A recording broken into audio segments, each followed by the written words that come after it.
Voyage autour de ma chambre, Journey Around My Room by Xavier de Mestre is a bizarre little book and a travel guide like no other. It's tiny, it's under 100 pages, so really quick read. And it's about a young officer who was put under house arrest for 6 weeks, 42 days to be precise, for fighting an illegal duel. And so confined to this room of his own, away from society, he writes to pass the time. And basically what he writes about really is a celebration of the resilience of human spirit and above all of the power of human imagination. The book plays with two major literary traditions of the time, that of the traveller, which was very fashionable in the 18th century, such as, for instance, Voyage Round the World by Louis-Antoine de Bougainville, who was a contemporary of Captain Cook and wrote extensively about his travels in the Pacific, and after whom the flowers, the bougainvillea, are named. And that of 18th century classics such as The Life and Opinion of Tristram Shandy, which is probably the most fantastic and funniest novel ever written. And so, through a series of very short chapters, stuck in this room, he follows his imagination wherever it may lead, and tells the stories, also ponders on metaphysical questions, and basically entertains himself. He says, I open my soul to all sorts of ideas, follow the course of my fancy, as a hunter follows his prey. He describes everything in minute details.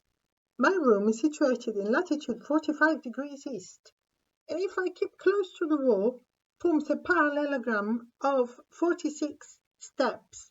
I walk without rule or plan, up and down, across and in zigzag, following every possible geometrical line. Entire chapters are devoted to his bed, to his mirror, to his fauteuil, the armchair, and to the pictures on his wall.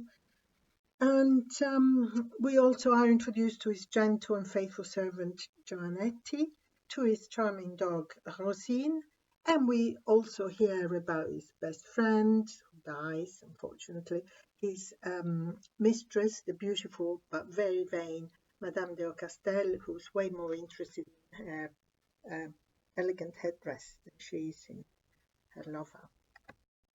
It's not all fun and games, though. No, human beings destined to always desire what they do not have are constantly dissatisfied. There is war, there is exile, there's misfortune, there's disease, all sorts of lovely things. There's the death, or the pointless death of his best friend, which makes the author conclude that nature is totally indifferent to the fate of individuals. However, we also have art and nature and hope, and things such as novels and poetry that offer solace and consolation. Above all, we have the human imagination that is the best thing for lifting our spirit when we're down and offer distractions, so that, as Xavier says, the hours glide past without making their sad passage felt. Once the officer is released after the 42 days and can go back to normal life with his rules and constraints, paradoxically, we actually feel that he's lost his freedom rather than regaining it. The irony of having to spend 42 days in isolation is not lost on us, obviously, these days, but we do expect to have the world at our fingertips at all times. So any quarantine room we'd be confined in would have to have a Wi-Fi connection.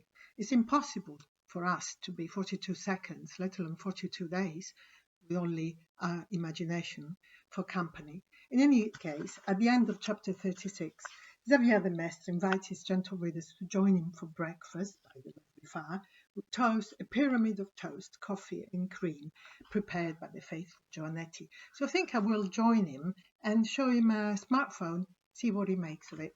Sorry, got to go.